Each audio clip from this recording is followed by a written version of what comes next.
महाराणा जो कुंभा है ये मेवाड़ के सिसोदिया वंश के शासक थे, जिनका शासनकाल 1433 से ले 1468 ईस्वी तक चला। जो राणा कुंभा है या महाराणा कुंभा है, इनके पिता का नाम था महाराणा मोकल।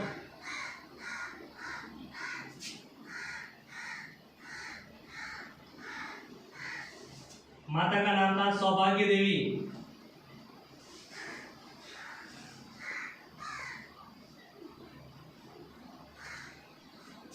राणा कुंभा के पिता थे मोकल, तो मोकल को चाचा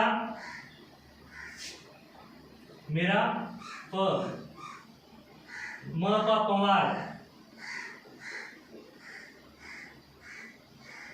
इन तीनों ने मिलकर इनकी हत्या कर दी थी। और इनकी हत्या करने के बाद खुद शासक बनना चाहते थे, मेवाड़ पर अपना आधिपत्य स्थापित करना चाहते थे। कुंभा को उस क्षेत्र से सुरक्षित पहुंचा दिया गया और उनका राज्याभिषेक 1433 में कर दिया गया। और जब इस प्रकार की घटना हुई तो मेवाड़ के जो सरदार थे इनके दो गुट हो गए।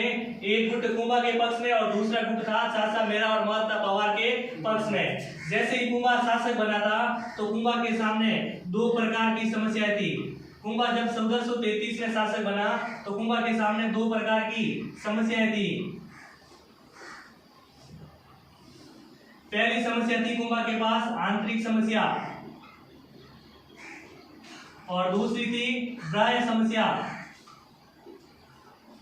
तो जब राणा मोकल की हत्या कर ली थी सासा मेरा और महता पवार ने, तो कुंभा को लगा कि ये कभी भी आक्रमण कर सकते हैं मेवाड़ पर। तो कुंभा को एक बाहरी समस्या थी इनसे और आंतरिक समस्या थी रणमल से। रणमल था वह राठौड़ वंश का शासक था, ये राठौड़ वंश का था।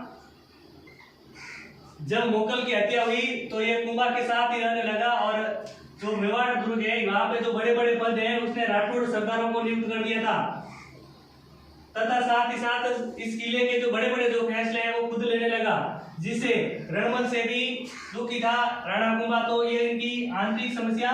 बाहरी समस्या थी सासा मेरा और महपा जो कि उनके पिता के हत्यारे थे। जब कुंभा ने युद्ध के बारे में चर्चा की कि मुझे इनसे युद्ध करना है, तब युद्ध की बात सुन के चाचा मेरा और महपा पवार है वो चले गए मालवा। और मालवा का उस टाइम शासक था जिसका नाम था महमूद खिलजी।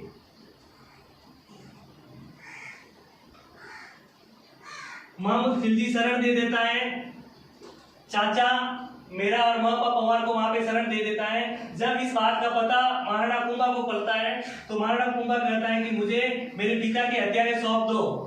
तब ये जो महमूद खिलजी है कुंभा को वापस करता है कि शरणागतों की रक्षा करना मेरा धर्म है, मैं शरणागतों की रक्षा करूंगा। तब कुंभा 1437 में एक युद्ध करता है महमूद खिलजी प्रथम के सामने, जिसे बोलते हैं सारंगपुर का युद्ध। सारंगपुर का युद्ध मोहम्मद खिलजी प्रथम के साथ लड़ता है कुंभा, जिसमें कुंभा की जीत होती है। इसी सारंगपुर युद्ध को मालवा विजय भी बोलते हैं।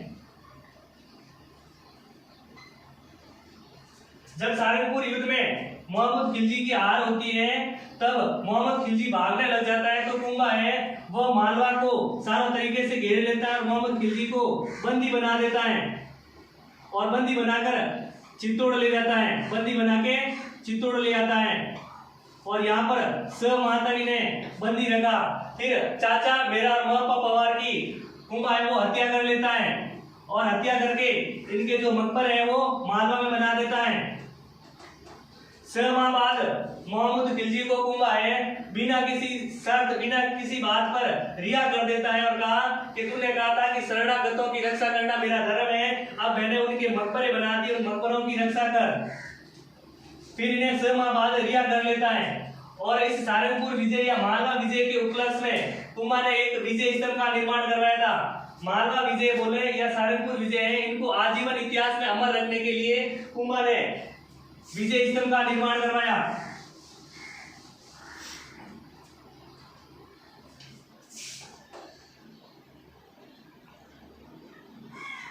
तो कुंभा ने विजय स्तंभ का निर्माण किस कारण करवाया? जब उसने महमूद खिलजी पर जीत हासिल की थी। सहारनपुर की जीत जो 1437 में हुई थी, उसमें जीत हासिल करने के बाद उसने विजय स्तंभ का निर्माण करवाया, जो 1440 में निर्माण करवाया गया उनका। और जो 1440 से लेकर 1448 तक पूर्ण रूप से विजय स्तंभ का निर्माण करवाया गया। विजय स्तंभ के बारे में कुछ महत्वपूर्ण फैक्ट है कि विजय स्तंभ क्या है। तो सबसे पहले पूछते हैं इनका स्थान कि विजय स्तंभ है वो कहां पर बनाया गया है। तो विजय स्तंभ है चित्तौड़गढ़ में। विजय स्तंभ चित्तौड़गढ़ में है। दूसरे नंबर पे पूछते हैं कि विजय स्तंभ का जो निर्माण है वह किसके द्वारा करवाया गया। तो विजय स्तंभ है इनका निर्माण महाराणा कुंभा द्वारा करवाया गया। महाराणा कुंभा द्वारा जब मालवा विजय हुई थी, सहारनपुर विजय हुई थी, उनके उपलक्ष्य में 1440 में कुंभा ने विजय स्तंभ का निर्माण प्रारंभ करवाया था। उनके बाद में इस जो विजय स्तंभ है, इनके जो वास्तुकार है वे कौन कौन थे? कि विजय स्तंभ का जो वास्तुकार थे, शिल्पकार थे, वे कौन कौन थे? तो इनके वास्तुकार थे जेता, और जेता के जो पुत्र थे नापा, पोमा व पूंजा। नापा, पोमा, जेता के सभी पुत्र थे। इन पुत्रों ने मिलके सभी इनके वास्तुकार थे, और साथ ही साथ मंडल भी वास्तुकार थे। फिर बाद में के जो विजय स्तंभ है वह संरक्षित क्यों था? विजय स्तंभ है वह संरक्षित क्यों था? विजय स्तंभ किस कारण पर, किस बात पर संरक्षित था? तो विजय स्तंभ सबसे पहले ये 9 मंजिला था। विजय स्तंभ है वो 9 मंजिला था। कि इनकी जो भवन थी, इमारतें थी, वह 9 मंजिले थी।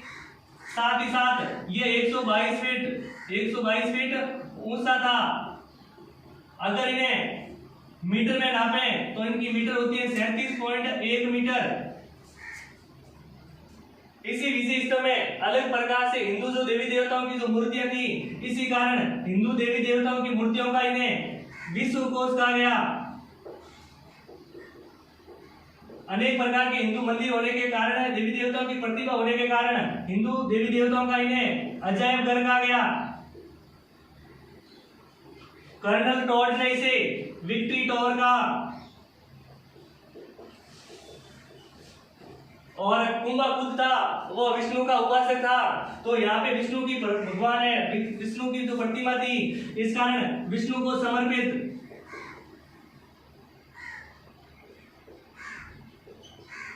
सवाल आता है कि विजय स्तंभ किसको समर्पित है?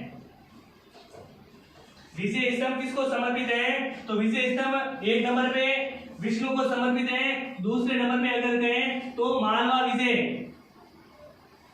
विजय के उपलक्ष्य में ही विजय स्तंभ का निर्माण करवाया गया। तो विजय स्तंभ विष्णु को समर्पित है और मालवा विजय को समर्पित है। फिर इसी विजय स्तंभ के बारे में सवाल आता है कि 15 अगस्त 1949 को विजय स्तंभ को भारतीय जो डाक है उस पे 1 रुपए का जो लोगो है वह लागू किया गया। फिर 1957 राजस्थान माध्यमिक शिक्षा बोर्ड अजमेर है, उसने अपना लोगो विजय स्तंभ को घोषित किया गया। फिर 2001 में इसी विजय स्तंभ को राजस्थान पुलिस का लोगो भी घोषित किया गया। इसी विजय स्तंभ में 1460 में महाराणा कुंभा द्वारा ही कीर्ति स्तंभ प्रशस्ति का निर्माण करवाया गया। कीर्ति स्तंभ अलग है, कीर्ति स्तंभ प्रशस्ति अलग है। तो कुंभा द्वारा विजय स्तंभ में ही 1460 में कीर्ति स्तंभ प्रशस्ति का निर्माण करवाया गया। तो कुंभा की एक समस्या थी, वह थी मोहम्मद खिलजी। तो मोहम्मद खिलजी को मालवा के विजय में उपरांत हरा देता है, तो उनकी जो बाहरी समस्या है वो समाप्त हो जाती है। तो कुंभा की जो दूसरी समस्या थी वो थी आंतरिक समस्या रणमल वाली। तो कुंभा 1438 में अपने दरबार में एक दासी थी जिसका नाम था भारमली। भारमली के द्वारा रणमल को जन्म दे दिया जाता है।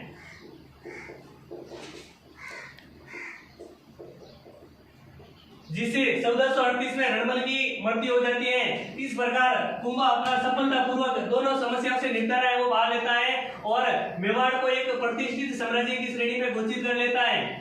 फिर बात आती है 1456 के आसपास।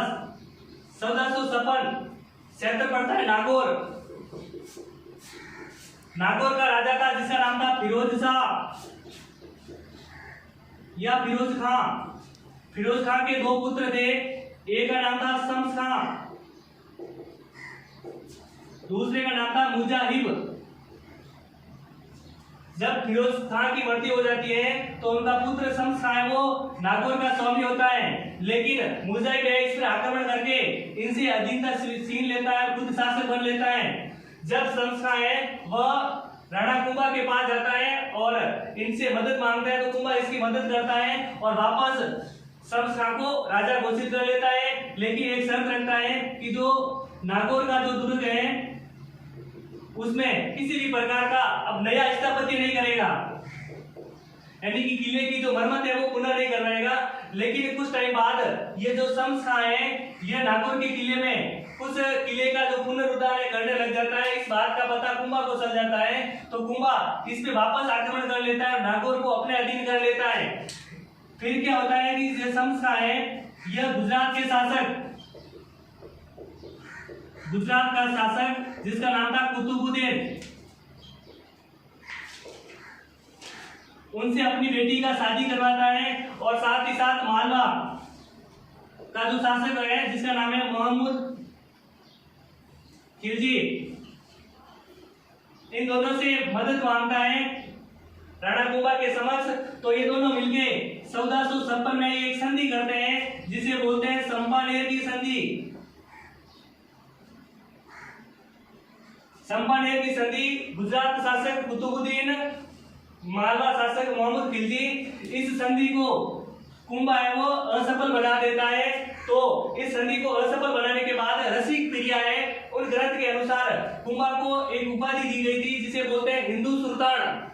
जब इस संधि को कुंभा असफल कर लेता है तब उन्हें रसिक प्रिया ग्रंथ के माध्यम से एक उपाधि दी हिंदू सुल्तान। हिंदू सुल्तान का मतलब होता है मुसलमानों पर जीत हासिल करने वाला। तो अब है कुंभा की उपाधियां कि कुंभा को किस किस प्रकार की उपाधि दी गई थी। सबसे पहले कुंभा एक महान योद्धा होने के साथ साथ कला प्रेमी था, महान संगीतज्ञ था, वीणा वादक था, वीणा बजाने में वह निपुण था। तो सबसे पहले उन्हें कहा गया भट्टाचार्य या वीणा वादन। महान संगीतज्ञ होने के साथ साथ महान वीणा बजाने में निपुण होने के कारण उन्हें भट्टाचार्य और वीणा वादन कहा गया, यानी कि संगीतज्ञ होने के कारण। दूसरी उपाधि थी इनको राण रासो या राणो रासो,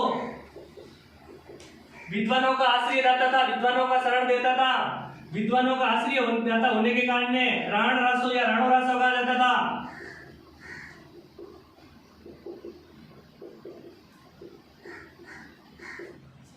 फिर इनके बाद में इन्हें हाल गुरु, शैल गुरु, दान गुरु, परम गुरु, राजगुरु, अश्वपति, नरपति, गजपति, साप गुरु, साप गुरु, इस प्रकार की बहुत सारी उपाधियां थी कुंभा को। हाल गुरु और शैल गुरु कुंभा को क्यों कहा जाता था कि कुंभा है वह बड़े बड़े चट्टानों का निर्माता था, बड़े बड़े चट्टानों का निर्माता था। कुंभा के यहाँ बहुत बड़ी बड़ी चट्टानें थी, इमारतें थी, इस कारण उन्हें हाल गुरु या शैल गुरु। बड़ा दानी होने के कारण उन्हें दान गुरु, सभी को मतलब राजनीति के होने के कारण उन्हें राजगुरु, और सभी के प्रति एक जैसा व्यवहार, सभी को प्रजामंडल होने के कारण उन्हें परम गुरु। सबसे बड़ी घोड़ों की सेना होने के कारण अश्वपति, सबसे बड़ी जो पैदल सेना है होने के कारण नरपति, सबसे बड़ी हाथियों की सेना होने के कारण नरपति, सापपति, सापेमार युद्ध पद्धति में निपुण होने के कारण सापनिधि, और इस साप में धनुष जो विद्या होती है तो उसमें निपुण होने के कारण साप गुरु कहा गया था। इससे बहुत सारी जो उपाधियां हैं वह कुंभा को प्राप्त थी। इन उपाधियों के बाद होते हैं कुंभा के प्रमुख ग्रंथ कि कुंभा द्वारा कौन कौन से जो ग्रंथ लिखे गए। तो कुंभा का पहला ग्रंथ था संगीत राज, दूसरा है संगीत मीमांसा, तीसरा है सूंड प्रबंध, चौथा है सुधा प्रबंध। इस प्रकार से इनके द्वारा जो लिखे गए ग्रंथ थे। कुंभा है महान शासक होने के कारण साथ साथ संस्कृत भाषा का प्रमाण या कि प्रखंड जो कवि है वो भी माना जाता था। और इनके जो संगीत राज है इनके 5 भाग थे। कुंभा द्वारा लिखित जो ग्रंथ है संगीत राज इनके 5 भाग थे। पहला था पाठ रत्न कोश। इनके जो संगीत राज के 5 भाग है वह पहला है पाठ रत्न कोश, दूसरा है नृत्य रत्न कोश, अगला है वाद्य रत्न कोश, संगीत रत्न कोश और 5वां है रस रत्न कोश। ये उनके संगीत राज है, उनके 5 भाग थे जो कुंभा द्वारा ही लिखित थे। कुंभा के दरबार में एक कवि थे जिसका नाम था कान्ह व्यास, जिन्होंने एकलिंग महात्म्य की रचना की थी। कान्ह व्यास के द्वारा एकलिंग महात्म्य की रचना की गई थी। फिर बाद में कुंभा का जो पुत्र था सतालोबन, जिसका नाम था उदा, उदा ने 1468 में कुंभा को मार दिया था। कुंभा का ही पुत्र था। तो सर्वप्रथम या फिर मेवाड़ के शासकों में सर्वप्रथम पितृहंता जो शासक कहा गया था वह कहा गया उदा को। कि ऐसा कौन सा सर्वप्रथम जो शासक था जिसने पिता की हत्या करके खुद शासक बना था? तो मेवाड़ का प्रथम जो पितृहंता जो शासक था वो था उदा, जिसने 1468 में अपने ही पिता राणा कुंभा को मारकर खुद शासक बना था। ठीक है।